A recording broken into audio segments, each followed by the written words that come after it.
Namaskar. Welcome to the Discourse number 19. Well, we have examined the four kinds of vrittis as expounded by Patanjali in the Discourse number 18 and 17. They are pramana, that is direct knowledge or perceptive knowledge. It may be valid or invalid knowledge. Viparyaya, that is again related to knowledge, wrong knowledge. Vikalpa, that is fancy and imagination. And Nidra, that is dream state. Before the speaker takes you to the last vritti, that is Smrtaya, he would like to make a couple of observations on the dream state.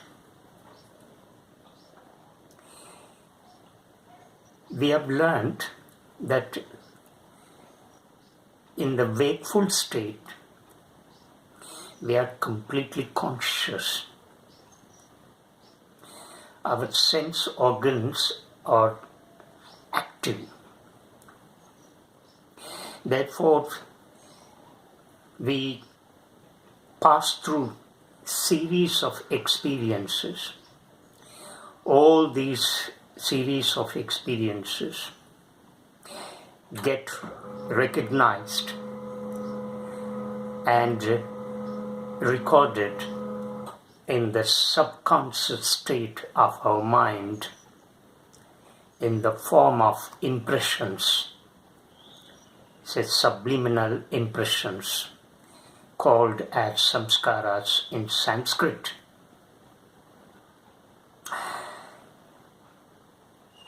In the dream state, that is during sleep, the conscious mind is pushed down, and all those recorded experiences in the wakeful state, in the subconscious mind, become active, and its doors are opened, and all these cluttered experiences come out and take the shape of dreams. Some of them are frightening, some of them will be very pleasant. So, in the dream state, the sense organs are withdrawn, but mind is present. That is, mind in a different degree, dimension or form or variation is present. That is, say, in the form of subconscious mind. Listen carefully. In the wakeful state, mind is terribly active. We see, we experience, we recognize. All that process takes place in the wakeful state. But in the dream state too, mind is active in a different dimension. As we have just now learned, that mind comes in the shape of subconscious mind. So this subconscious mind has all that experiences, recognized experiences, and they come out in the form of a dream. So what the speaker would like to drive the point here is that even in the dream state, the mind is present in a different form. We have also examined the deep sleep state, that is Susupti in Sanskrit. In Susupti, dreams do not happen. So, the individual slips into deep sleep where he or she does not undergo any kind of dream experience. Therefore, the individual will have a very sound sleep because the dreams do not happen in this state. But just because the dreams do not happen, we should not draw a wrong conclusion that mind is not present in that state too. The speaker would like to tell you that even in the Susupti state, mind is present. The element of mind is there. And the speaker has given a beautiful analogy in the previous discourse, taking the gear, how even the gear is stopped, the engine operates. The motion of the car also comes to a standstill, but the engine is there. It is working. It is functioning, despite the fact that gear is stopped. Once the gear is activated, the engine also gets activated, and in turn it will have its effect on the motion of the car, and the car proceeds accordingly. So what we have learnt in this analogy, the engine is working despite the fact that the gear has stopped. In a similar way, even in the deep sleep state, the element of mind is there. But this, the individual may not be aware of this, right? Because no dream is experienced in this state. Therefore, the individual comes to a conclusion and says that this deep sleep state, Susupti, is samadhi. So, Susupti may be mistaken for samadhi. There is this kind of slip, this kind of danger that the individual who undergoes such state of experience may mistake this kind of state for samadhi. But samadhi is a no-mind state. In samadhi, mind is completely obliterated. There is no mind. What remains there in that state is pure consciousness devoid of mind. So the sadhaka, the yogi, is completely stationed in that state. So where is the mind to recognize that state? So therefore,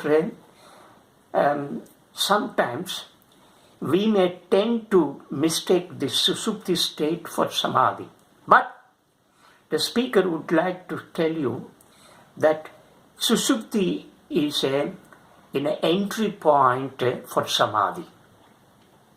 Those who undergo this Susupti state are ready to plunge into that state of samadhi very easily. So it is a a doorstep. It's an entry point for samadhi. Now, this observation I wanted to make before the speaker takes you to the fifth kind of vritti. I hope the speaker has made the point very clear to the listeners. So there shouldn't be any confusion between the state of susupti, that is deep sleep state, and samadhi. So in samadhi, there is no mind at all. No trace of mind is found in the state of samadhi. But in the deep sleep state, the remnant of mind is still there. So this is the difference between susupti and samadhi.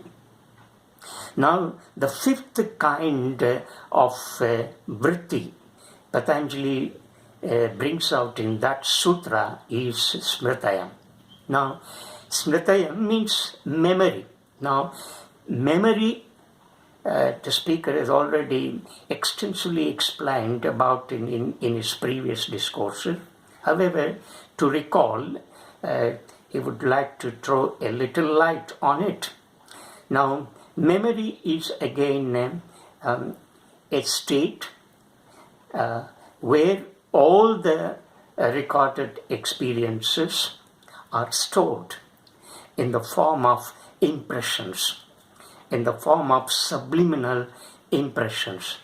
But these subliminal impressions, called as samskaras, or in dormant state, in inactive state, they become active and take the shape of images.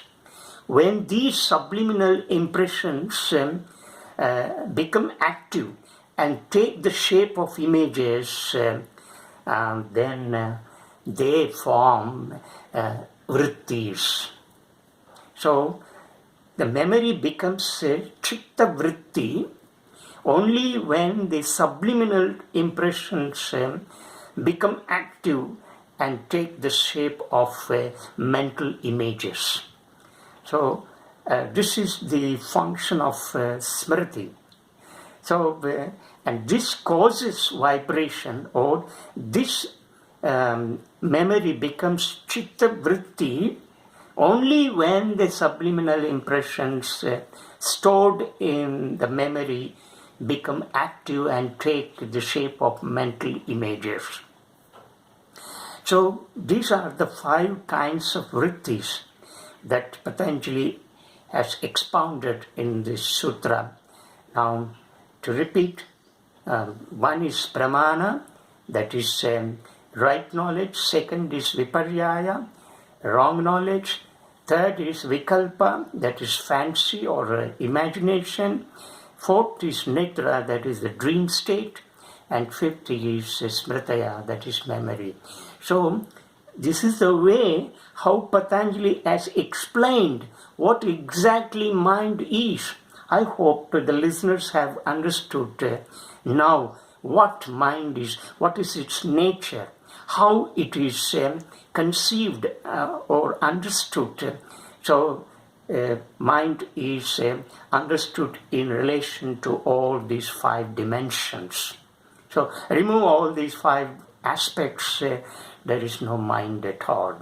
The speaker has already made it very clear in his previous discourses that mind does not have any form, right? Brain is there. Brain has a form, but mind doesn't have a form. So therefore, in one of his discourses, the speaker has identified mind as a myth, because it doesn't have a reality, it doesn't have its own existence, right? So, but mind can be understood only in relation to these 5 aspects which Patanjali has expounded in this sutra. Now, how to check these vrittis? That is, the sutra ends Nirodhah.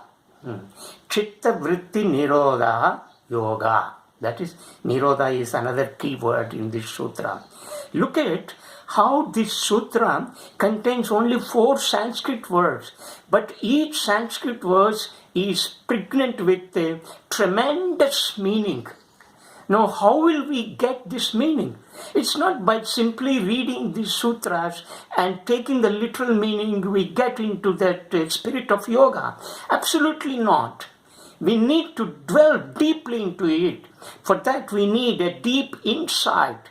We need to contemplate. We need to reflect deeply. We need to meditate. Then you can unravel the meaning that is hidden within each Sanskrit word. Otherwise, the whole knowledge and wisdom that is given by this great sage will be lost. Now, this is the beauty of Sanskrit language.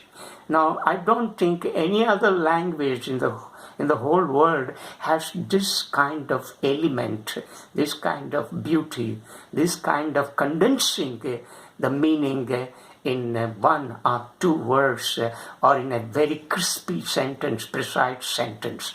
So this is the crux of the sutras expounded by Patanjali. So there are only 4 keywords. Well, we have examined 3 keywords. Now let's go to the last keyword in that sutra, Chitta Vritti Nirodhah. Nirodhah means elimination, removal. How to remove these vrittis? Once these vrittis are removed, what happens to the state of mind? The mind will disappear. The mind gets extinct. The mind is completely annihilated. When the mind is completely annihilated, what will you experience? You experience in its place the pure consciousness, the state of pure consciousness. You touch, as the speaker has already given the analogy of the pond that is completely covered by a green moss. So the water is invisible because of the presence of that green moss. The moment you remove the green moss on the surface, you will see the crystal clear water in the pond. In a similar way, what is clouded here is the mind. Once this mind is eliminated. Eliminated means one cannot totally eliminate this mind, but one should have that sense of understanding. Very sympathetically, with a deep sense of love, you need to handle this mind so delicate, so subtle. Otherwise, it will be very fatal to the human body. So, therefore, Nirodha here does not mean the total elimination, but understanding the very functioning and working of the nature of these 5 vrittis as given by Patanjali. So once we understand the complexities of these vrittis, we can easily overcome the influence of the mind. We can tide over this mind. We can slowly enter into the state that is the pure state. You can see that state that is submerged by this mind. Now, so Nirodha here means not merely a total destruction, but we need to understand this elimination in a very positive way. Now, in another sutra, number 12 in the same section 1, that is Samadhipada, Patanjali gives the 2 means by which this vrittis can be checked. The vrittis of the chitta can be arrested. What are these 2 ways? Abhyasa Vairagyayam Tan Nirodhah. Look at this sutra. This sutra is very simple. Look at how simple it is, how precise, how brief it is. It contains Abhyasa, Vairagya. Only these 2 means that this sutra contains. So Patanjali advocates 2 means by which these vrittis can be eliminated. What are these two means? One is Abhyasa. Second is Viragya. Let me dwell upon this first means Abhyasa. Now, Abhyasa means sadhana, nirantara sadhana. That is the uninterrupted sadhana. The speaker has already explained the difference between the English word practice and sadhana, that we need to follow the sadhana. That is, every moment as we lead this kind of life, every moment as we are alert, as we become conscious of our own being, our own existence, the composition of our mind and body, and how we live in this world, that is called the Abhyasa. Every moment, being conscious of every moment, that gives us immense learning, the learning of this body-mind complex, the learning of the nature, the complexity of the nature of this body, mind and complex. Remember that you cannot master this body-mind complex in 1 day or 2 days. The whole lifetime is required. That is why Abhyasa is a lifelong process, right? It is an uninterrupted sadhana for the entire life. And even if the Abhyasa is followed strictly in its letter and spirit throughout life, even that Abhyasa in one life may not be sufficient to eliminate these vrittis. Such is the power of these vrittis.